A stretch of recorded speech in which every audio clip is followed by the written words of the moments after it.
Ladies and gentlemen, good day, and welcome to the earnings conference call of Dalmia Bharat Limited for the quarter ended 30th September 2025. Please note that this conference call will be for 60 minutes, and for the duration of this conference call, all participant lines will be in the listen-only mode. This conference call is being recorded, and the transcript will be put on the website of the company. After the management discussion, there is an opportunity for you to ask questions. Should you need any assistance during the conference call, please signal an operator by pressing star, then zero on your touchtone phone.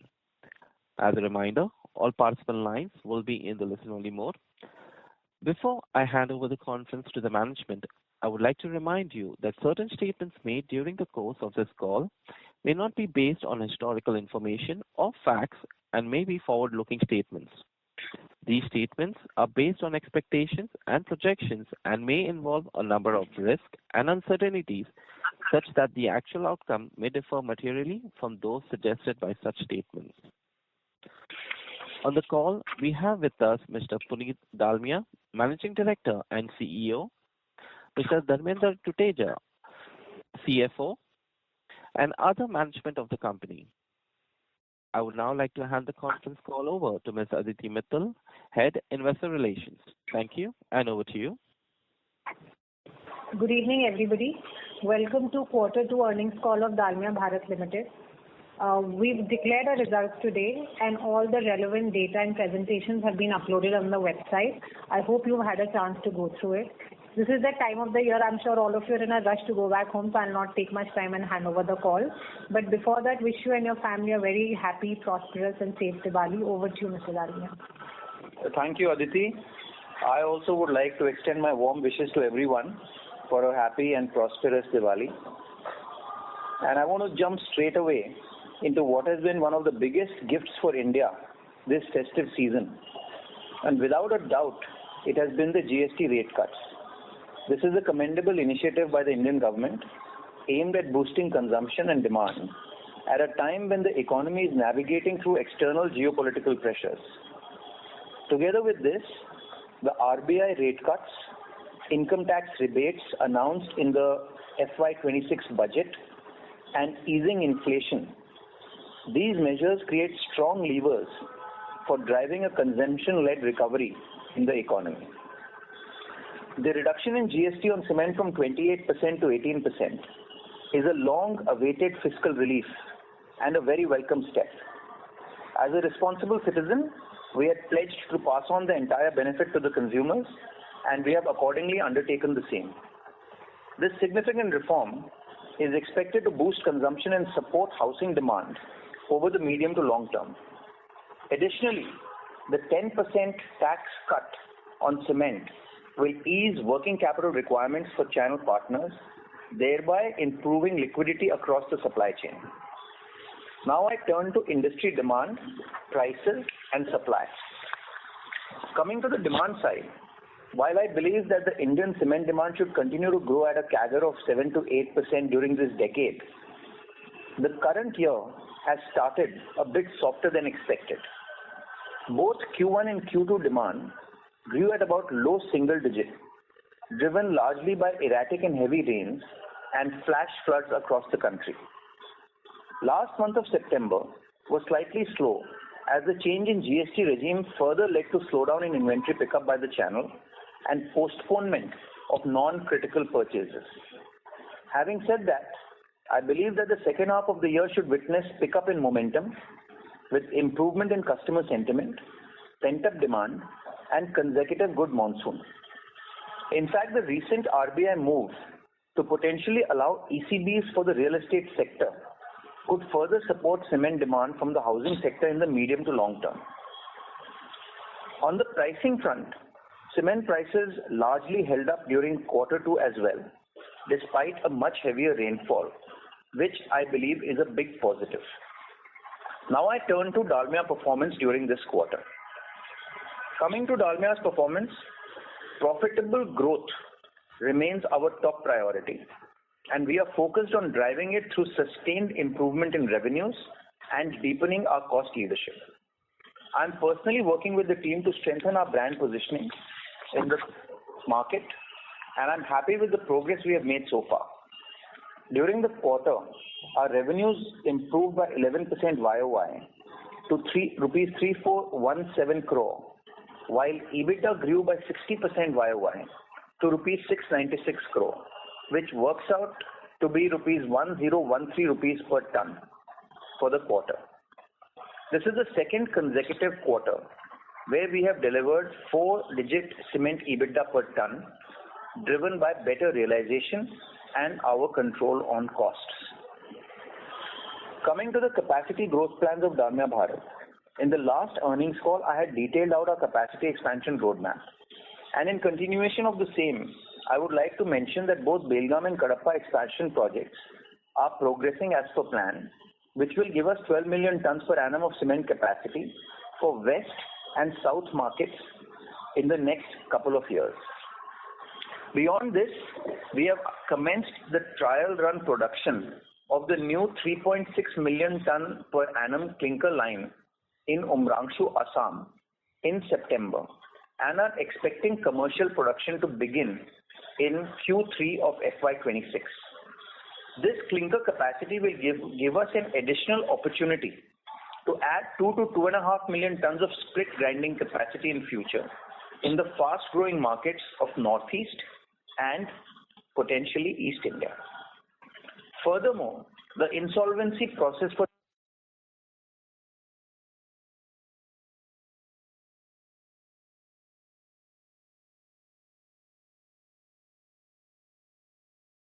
Ladies and gentlemen, we have lost the line of the management. Please stay connected while I rejoin the management. Thank you.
Ladies and gentlemen, thank you for your patience.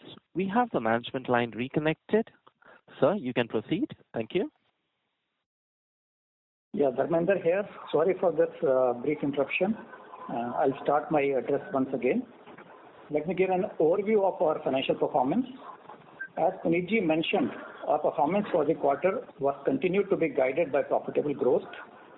During the quarter, we witnessed an impressive revenue growth of 10.7% YOY to rupees 3,417 crore, supported by increase in realization by about 7.6% YOY and volume growth of about 2.9% on YOY basis. Our trade share stood at 52%, while premium product share was at 22% during the quarter. Coming to the cost line items, our raw material cost per ton of production marginally increased by 1% YOY to rupees 799 per ton, despite the impact of mineral tax imposed by the government of Tamil Nadu. Further, our on fuel cost per ton of production marginally increased by 1% YOY to rupees 1,017 per ton. During the quarter, we have achieved RE share of 48% on consumption basis.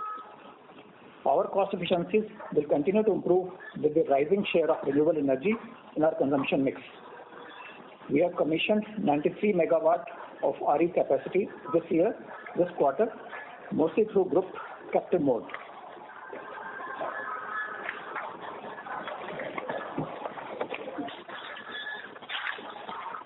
And we are on track to scale our operational renewable capacity to 576 megawatt by end of financial year 26. During the quarter, our blended petcoke and coal consumption cost has remained range-bound at about $100 per ton on a QOQ basis. Blended fuel cost during the quarter stood at rupees 1.38 on per kcal basis, while the CC ratio was 1.62 times. Our logistic cost during the quarter declined by 3.8% YOY to rupees 1,060 per ton. Our DD percent stood at 60% this quarter, while lead distance was at 287 kilometers. We continue to strengthen our position as one of the lowest cost cement producers. Our EBITDA per ton stood at 1,013 per ton, and we achieved an absolute EBITDA of rupees 696 crores. This is a significant improvement of 55% plus YOY on both absolute and per ton basis. Our EBITDA margin during the quarter stood at 20.4% in Q2 FY26 compared to 14.1% in the same quarter last year, which is again a big jump of almost 1.5 times over 12 months. On the GST front, as you are aware, the government has reduced GST on cement sales from 28% to 18%, which is a big welcome move. Another implication of the same for the sector will be on the accrual of incentives income. With the lower GST rate, the accrual of incentives will now get deferred. Therefore, we expect total incentive accrual for the year to be around rupees 240 crores compared to our earlier guidance of rupees 300 crores. However, at the same time, government has also removed the coal compensation cess, which will give us benefit of about rupees 20 crores during H2 this year. During Q2, we have accrued incentives of rupees 64 crores and received rupees 50 crores. For H1 FY26, the total accrual was at rupees 138 crores and collection was rupees 91 crores. At the end of Q2 of FY26, our total incentive outstanding is rupees 800 crores. During H1 of FY26, we have incurred capex of about 1,189 crores, and our capex spent for FY26 is estimated to be about 3,000 crores. We have already started the trial runs into Mrangshu clinkerization project in September. Belgaum and Pune projects are also on track to being commissioned as per announced schedule. The work on Kadapa project has also commenced on expected lines. FY26 capex spent will be lower versus earlier announced estimate due to favorable credit terms we have been able to negotiate from equipment suppliers and some postponements of non-budget capex to next year. On the debt front, at the end of the quarter, our gross debt during quarter end stood at rupees 6,621 crores and our net debt stood at rupees 1,602 crores. The increase in net debt is largely attributable to reduction in the value of IX shares, which is part of our treasury. Our cost of borrowing also reduced to 6.9% during the quarter, as we had taken most of the long-term loans linked to the external benchmark like T-bill rates, which have corrected in line with the repo rate cuts, while the bank MCLR takes longer to correct. Our balance sheet position remains strong and our net debt to EBITDA stood at 0.56 times. Lastly, the board has declared an interim dividend of rupees 4 per share. With this, I open the floor for Q&A. Thank you and wish all of you a very happy and prosperous Diwali. Thank you. Ladies and gentlemen, we will now begin the question and answer session. Anyone who wishes to ask a question may press star and one on their touchtone telephone. If you wish to remove yourself from the question queue, you may press star and two. Participants are requested to use their handset while asking a question. Ladies and gentlemen, we will wait for a moment while the question queue assembles. The first question comes from the line of Amit Murarka from Axis Capital. Please go ahead. Yeah, hi. Good evening. Thanks for the opportunity. So the first question is on the update on the land expansions at Jaisalmer and Northeast. So in the last call, you had alluded to that. So what is the status and by when do you think it can be actioned? I think Northeast has already started trial run, and I think. Yeah, go ahead. Sorry, I was talking about the 2 to 2.5 million ton new grinding unit that you had highlighted in the last quarter.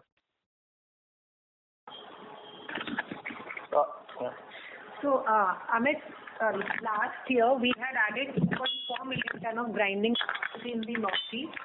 The idea of starting work on another split GU, we will probably do it as we ramp up the GU that we added last year.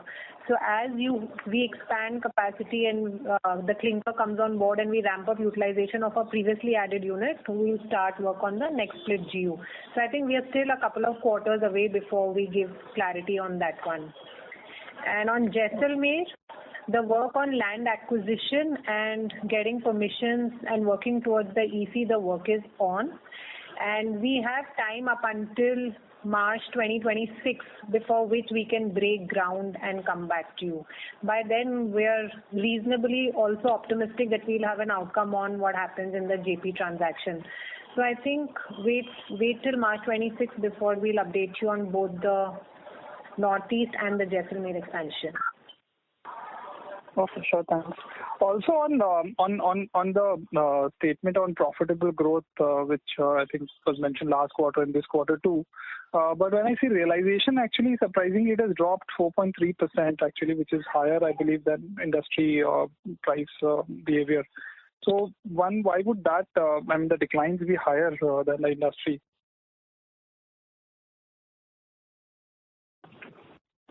I think, again, as I said, every quarter there will be, regional mix, there will also be segment mix which will impact. I think directionally we are heading in the right direction, and I think we will not be able to comment quarter to quarter because there are lots of variables which are at play in every micro market. But directionally, you will see that after 5 quarters of 3-digit EBITDA, Q1 of this year and Q2 of this year is 4-digit, and I think consistently we think we are improving our price positioning in every market, and I think we are on the right track. Got it. And any guidance on volume? Generally, I believe you've been growing 1.5 times of market. So any number that you would want to give for that? I don't want to give any number, but I just think H2 will be better than H1 hopefully. And just lastly, if I can, the capex cut that was highlighted at 3,000 crores. So what exactly has led to that? Better credit terms is what was said, but generally if you can explain it a bit more.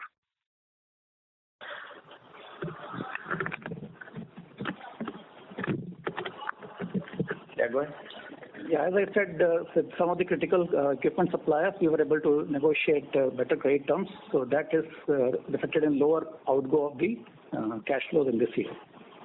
This is still over the next year. Our projects are on schedule in terms of commissioning time, so there is no delay in that. It's both the projects are on time. Okay, sure. I'll come back in the queue. Thank you so much. Thank you. Thank you. We take the next question from the line of Satyadeep Jain from Ambit Capital. Please go ahead. Hi, thank you so much.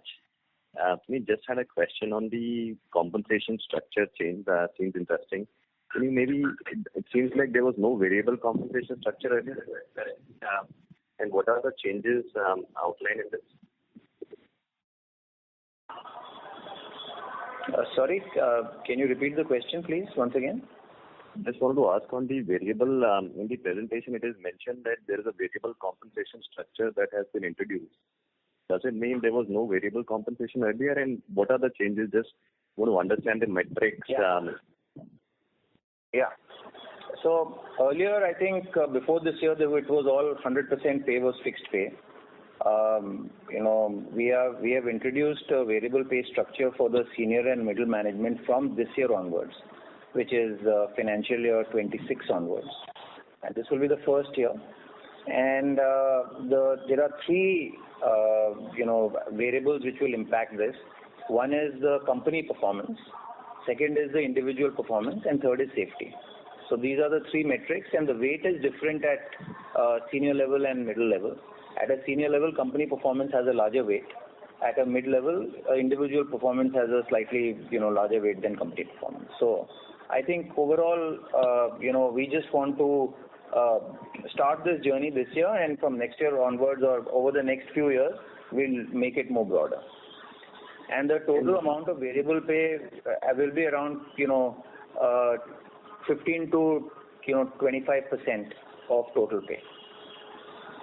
And how do you define company performance? Is it ROC? Is it volume, EBITDA? Is there any metric that you would use to measure the performance? I think these will be our internal metrics where we have certain budgets in terms of what we need people to perform on. But these metrics will basically align management compensation to shareholder outcomes. Okay. And secondly, maybe touching on the question that Amit had asked earlier, in terms of maybe directionally, if you look at volumes maybe for this year and next, are you looking to grow in line with market? What is the thought process generally on, I know profitable growth, but just wanted to ask this question another way. Would you grow in line with industry? Would you look to take market share? I think I've said this repeatedly that our strategy will be different in different micro markets depending upon what our objectives are. And I think other than that, I just cannot say more, because depending upon the demand supply situation, depending upon the strategic importance of a micro market to us, we will decide, and depending upon how much excess capacity we have, we will decide our strategy based on these parameters.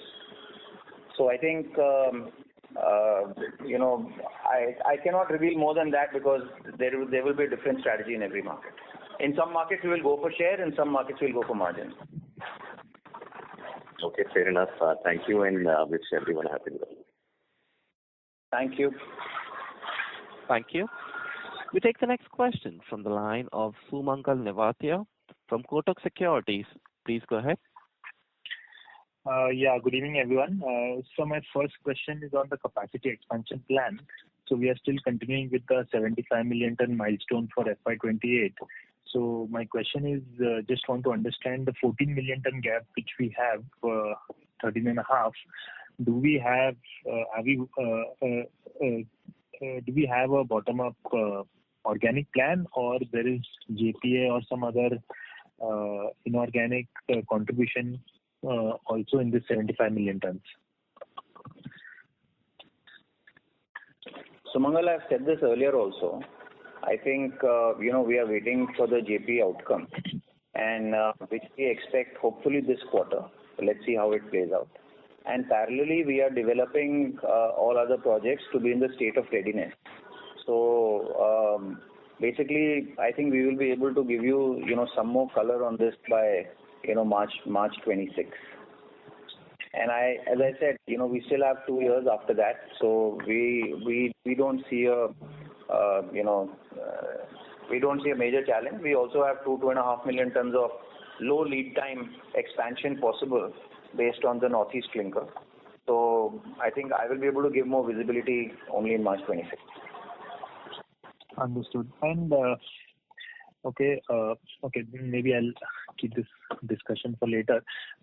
Second question, sir, is on the volumes, 3% odd growth. Do we think we have kind of compromised some market share for the realization and profitability as we discussed earlier, or our sense is that the market itself was quite weak in the second quarter? So Mangal, as I said, our goal is profitable growth in some markets based on what is our unutilized capacity and the demand supply situation, and in some what is our strategic goal, we will go for market share. In some markets where we have high utilization of capacity, and again depending upon the competitive dynamics, we may go for better margins. So I think there is no one size fits all approach here. I think we want to be very, very focused and balanced in our approach. And I think I cannot reveal more than this, micro market by micro market, how we are going to play it. Understood. And just one last question. It was good to see that we've offloaded some stake in IEX. Are we continuing here, and do we expect in the next, any timeline you would like to indicate as to when do we completely exit? I think, I think there was a recent SEBI order on the fact that there was some insider trading in IEX shares by the some people involved in the regulatory agency. So let us see, what happens and how this will play out. I think we have said that this is not a core investment for us. It's a short-term investment. There is a overhang because of this, regulation. But it seems like, there is, probably some investigation happening by the government. So we need to just figure out, how this plays out. And I think I cannot say more than this. We have already, sold more than half our position, and the rest of it, we will liquidate as and when we need the money. Got it. Thank you, and all the best. Thank you. Thank you.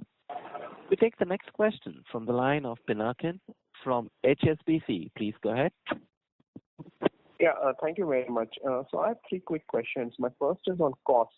We have seen petcoke prices in international markets inch higher, USD INR has changed. So should we assume that the costs have bottomed out and they would move higher in the second half, or the seasonally high volumes should offset any variable cost increase? The petcoke prices currently are around 116, so naturally there will be some pressure of cost pressure on the external front coming into the cost. But of course, we are also on track to reduce our variable cost. So we'll try to partly cover this and ensure that the P&L is minimum. Sure. My second question is again on going back to pricing, just trying to square the price decline that Dalmia reported versus flat prices in the market. Has there been a material change in the trade mix or the ratio of premium cement being sold this quarter versus the previous quarter, which would partly explain the headline ASP for decline? The trade percentage is 62%, which is lower than the previous quarter. So that is one of the reasons you see the relations seem lower. Sure. And my third question is again on industry pricing.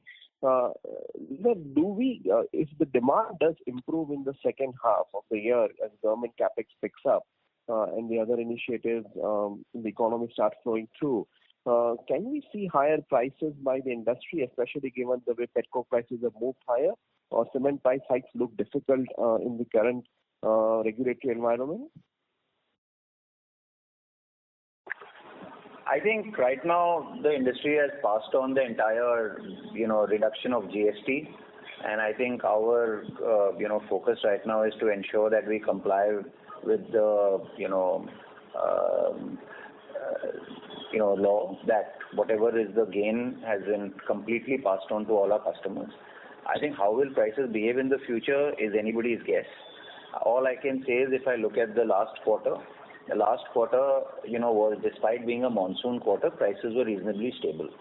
So I think I'm a little bit more, optimistic in terms of price stability. If demand improves, hopefully prices should remain stable from there.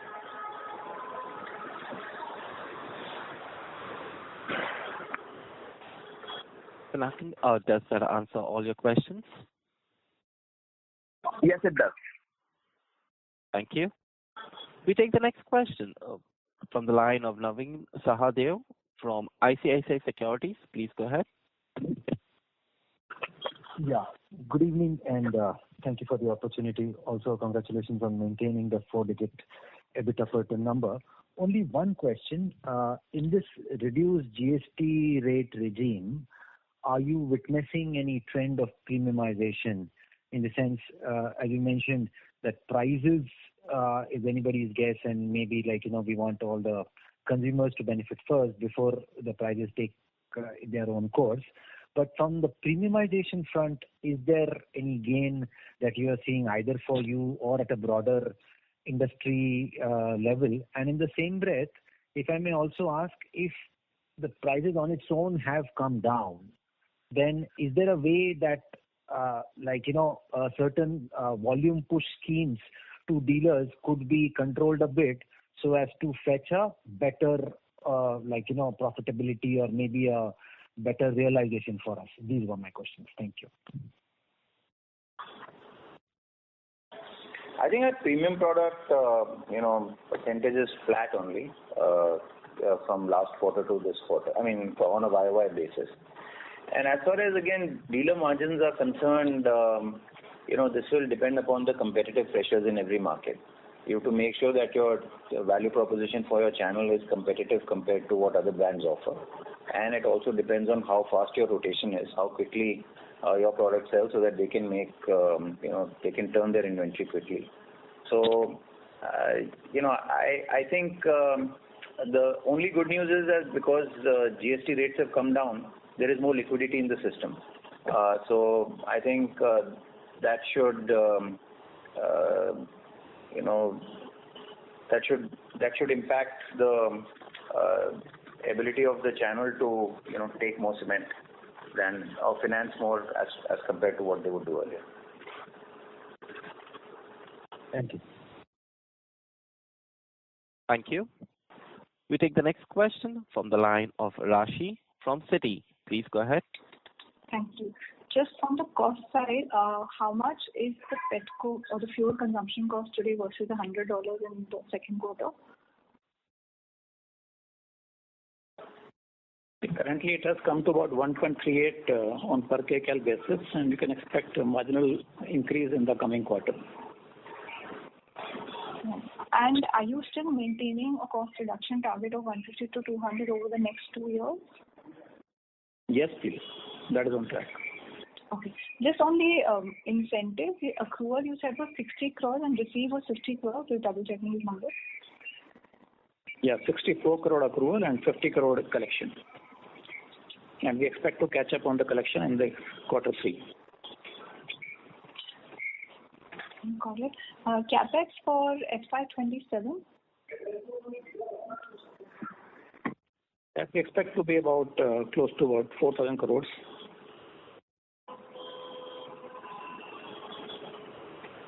And just last question on the volume front for the industry and for your, like I think earlier you had quantified that you were expecting a 6 to 7% industry volume growth for FY26. Is there still some quantification from your side? And second is, are you likely to sort of be in line with the industry or higher?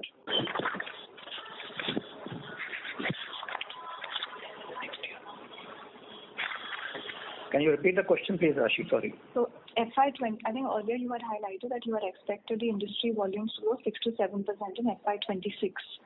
So is there still a quantification to a FY26 expectation for the industry? And where do you stand vis-a-vis the industry for this year? The first 2 quarters growth has not been to the expectations, but still we expect that in the second half the growth should be much better. And of course our focus continues to be on the profitable growth. And exact levels will not be able to hazard a guess. All right. Thank you. Thank you. The next question comes from the line of Prateek Kumar from Jefferies. Please go ahead. Yeah, good evening. Congrats for the set of numbers. My first question is on benefit of removal of coal cess. You said 20 crore for second half. So full year benefit analyzed like it's like kind of 40 crore benefit from this and 60 crore loss from the other incentives which you are accruing. Is that right? The current year benefit is about 40 crores because we are still carrying some opening stock. But next full year it will be close to about 50 to 55 crores. For coal cess next year benefit is 50 to 55 crore. That's what you said. That's right. Yes, because current year impact gets slightly reduced due to the opening stock which we are carrying.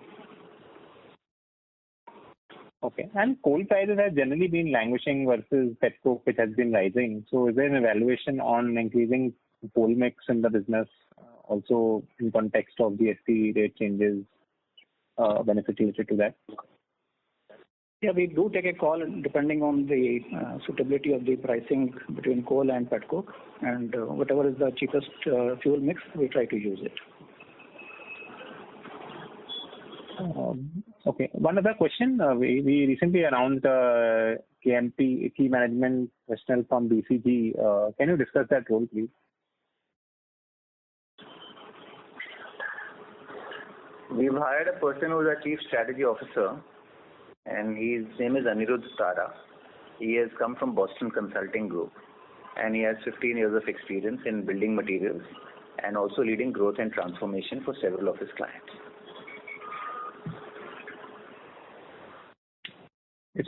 So he's like kind of replacing Mr. Bansal, who was earlier transformation officer as well? No, I think he's the Chief Strategy Officer of the company.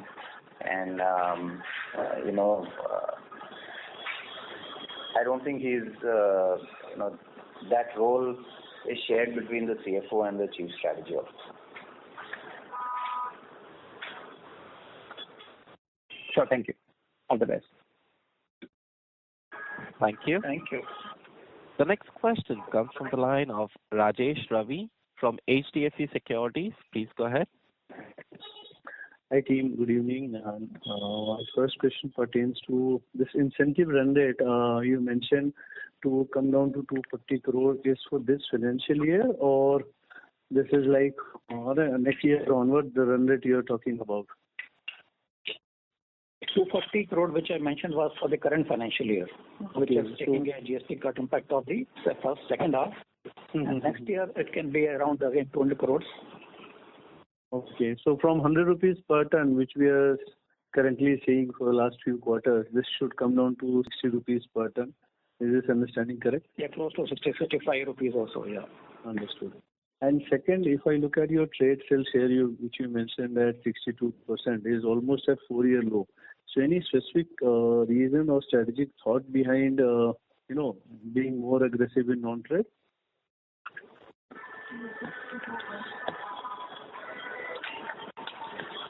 Sorry, what? Can you please repeat your question?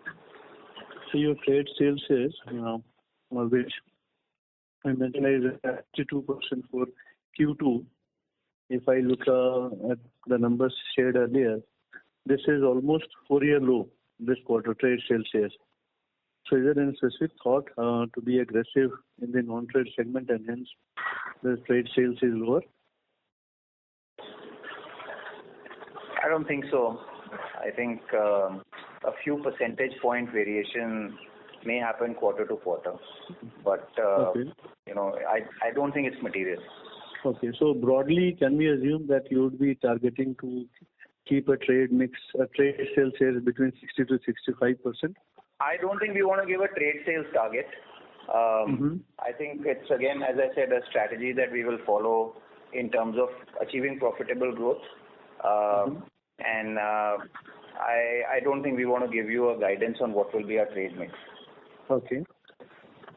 And third is on the cement prices. What we understand from channel check, that the East market cement prices in October have come off more than the GST pass-through.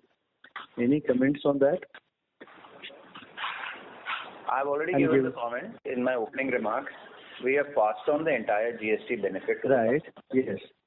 No, what we hear is that the prices have come down beyond the GST pass-through. Not just the GST pass-through 30 odd rupees, but even prices have corrected beyond that. And given the Tamil Nadu market, December quarter is generally weak, given it's a monsoon quarter. So would it be that Q3 we would be looking at a NSR decline Q on Q? I think we cannot forecast prices. And I think, as I said earlier also, we are in the business of making long-term investments and making sure that, we create structural advantages on cost and deepen our cost leadership and, build a pan-India footprint and build scale in our business. I don't think we'll be able to predict prices quarter on quarter. And I think we are, not in the business of predicting quarterly prices. Okay. Last question on the freight expenses per ton, which has come down by around 80 rupees per ton, while lead distance number which we look at is come up by 7 kilometers on a quarter-on-quarter basis. So how do we explain this reduction in per ton number while lead distance is higher? We are on our cost reduction journey in logistic also, so that is also contributed. And of course, very small portion is also because of the railway season surcharge. This year we had a 2 months relief from the season surcharge. Right. Last year it was only 1 month. Okay. And did you share that because of this coal sales reduction, what will be the savings? Yeah, you can answer and the savings the coal. What's the question? The savings from the recent reduction in the coal sales by 400-500 rupees per ton, how much that would relate into? Yeah, the coal sales benefit in the second half this year is about 20 crores, and next year the full year basis will be about 50 to 55 crores. So. And happy Diwali to the team. Thank you, and same to you. Thank you. We take the next question from the line of Shravan Shah from Dolat Capital. Please go ahead. Yeah, thank you, sir. Sir, just wanted to understand, sir, when we, in the opening remarks, when we said that we are looking at 7 to 8% kind of a CAGR for the decade. And when 2 to 3 people have asked in terms of the growth for this year for industry also, we are hesitant to even answer that. So just trying to understand why can't even the 1H is there. So I understand we can't guide for our volume growth, but for industry, a ballpark number would also help. So just trying to understand what is stopping us to even give us some number. I think what is stopping us from giving a number is that it is hard for us to predict quarter on quarter what will happen. And I think on a longer term basis, we have seen that there is a easier, model that is easier to predict, because even though some investments may get postponed 1 year, but next year they catch up. So quarter on quarter it's very hard. But on a long term basis, we have seen that in a cycle where the growth is infra-led, the cement growth is typically 1.2 times the GDP growth. And I think that is something that we have seen over, many years across cycles. And year on year, it may sometimes be quite bumpy and unpredictable, but then it catches up. So if there is a growth which is lower some year, it catches up the next year or the year after, and the reverse also happens. So overall, the thing that we've seen is 1.2 times GDP growth is what the cement sector is likely to grow at. Yeah, and second, sir, just wanted to understand. Yeah, sir. Yeah, I got it. I understand. Sir, second is on the capex front. So just wanted to understand, I understand we will be announcing the Jaisalmer expansion. Obviously depends on the JP in terms of the timing, but by March. But broadly, so currently, whatever the Belgaum, Pune, Kadapa, which is already announced and ongoing, and the Assam one where trial run is there. And so just wanted to understand how much is still pending to be spent on that. And broadly, even if let's say Jaisalmer we go for a 5 or 6 odd million ton, broad understanding would be, will it be a 5,000-6,000 odd crore? So I was just trying to understand. So roughly it seems like a 14,000-15,000 crore needs to be spent by FY28 if we want to achieve. So I am not even including the JP. So then the number would even go higher. So ultimately that will impact our net debt decently. So if you can help us.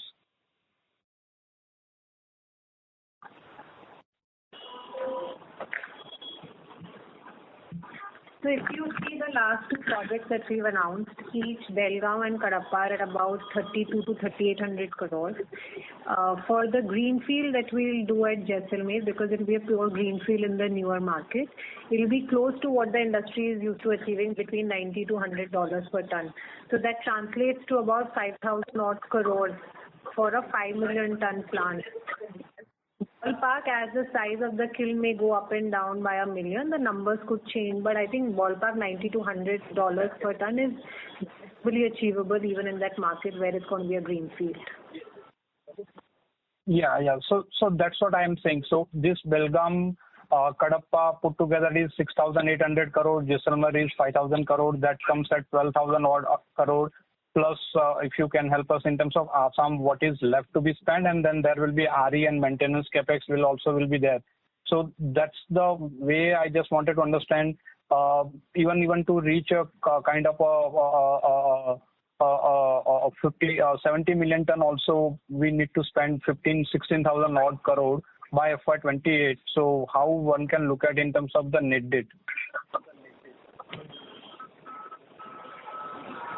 Based on the announcements which we have made currently, you can expect the capex to be around 10,000 to 10,500 crores, and additional capex which comes maybe about then take a ballpark of 3,500 to 3,800 crores also for 6 million tons capacity.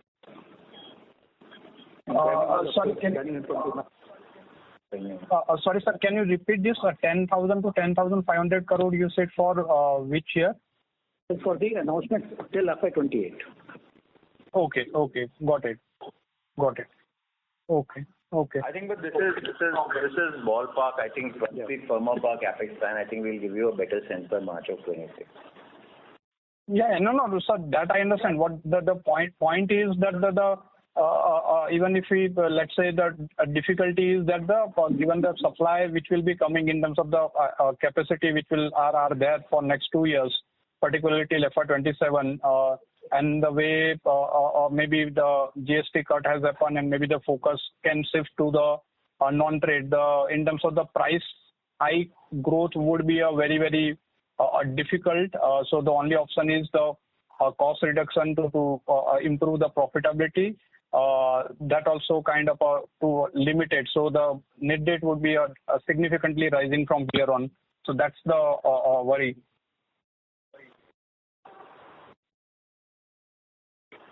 Net debt, as we said earlier, also with all these extensions, also will be comfortably below 2:1. Net debt to EBITDA will not cross 2:1. Okay. Thank you, sir, and happy Diwali. Yeah. Thank you, sir, and happy Diwali. Thank you. We take the next question from the line of Milind Raginwar from BOB Capital Markets Limited. Please go ahead. Thank you for this opportunity. Just wanted to understand the management assessment on the headwinds on the cost side, probably from here on to say the next 2 quarters or beyond that.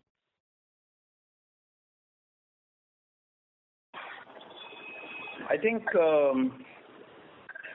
we see some rise in petcoke costs recently, but again, it is very driven by geopolitical factors, which is quite volatile and uncertain. Other than petcoke, I think we do not see any major cost spikes in any other area. And I think as Dharmender said, we will try to minimize this cost spike as much as possible.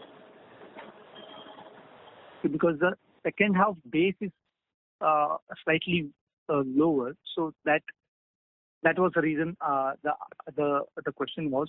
My next question is on the CFO earlier mentioned that the second quarter industry growth was weak. Any number that you would like to put on that? I think we think it's likely to be low single digits. Okay. And finally, just if you can allow me one, any clinker sales in our volume? No, not really. Marginal कुछ और not sorry. Clinker sale है क्या कुछ बोल रहे? No, nothing. No. Cement sale only. Okay. Thank you. That is all my side. Thank you. We take the next question from the line of Saket Kapoor from Kapoor and Company. Please go ahead. Thank you for the opportunity. As you alluded to the fact that the impact of the higher petcoke prices and also the lowering of the GST, the compensation also will get mitigated with the other cost rationalization. So what should be the steady state number for EBITDA per ton that we can look forward for the second half? So we have seen this decline of EBITDA, quarterly EBITDA from 883 to 696. So if you could just give the factors that has led to the decline, because the volume decline was only marginal.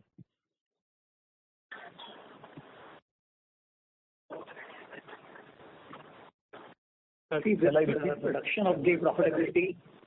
I'll try to cover your question. The reduction of the profitability from Q1 to Q2. This is a seasonal impact which comes in the Q2 every year because first the monsoon season leads to lower volume and some of the plants go into shutdown, so those costs will come into picture. And since we have seen in the current year the prices have held up, so ultimately the profitability of second half will largely be dependent on how the prices behave. But we are quite confident that the profitability will be much higher. Volumes will also be much higher in the second half. Giving exact guidance may not be the right way. Right. So can you give me the last year annual numbers? What was our volume? We have the first half right now, and how was the second half numbers versus? So our full year numbers were 28.8 million tons and minus the first half, 29.2. 29.2. 25.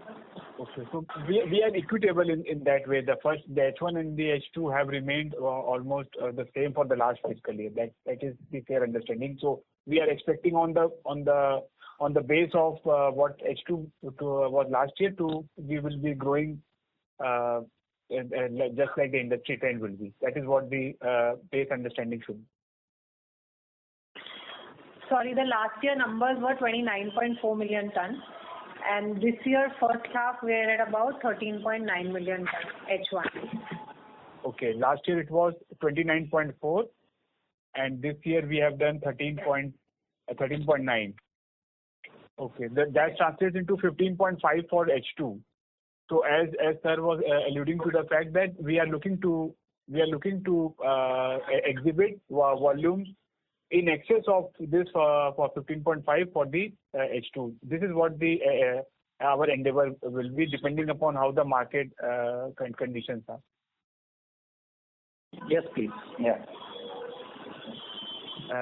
Right, sir. And sir, taking into account on the infrastructure part of the story, and so we have seen that in lot of EPC players have been facing the cash crunch over the last 9 to 12 months. So, how have you factored that also in your growth number, because cement, steel, and other elements goes into the infrastructure, and your main buyers are these EPC players only who are the people who are building these infrastructures. So how do those cash crunch for them works out in terms of the payment which will be made to you? I'm just talking about the ecosystem getting choked up because of this receivable-payable mismatch.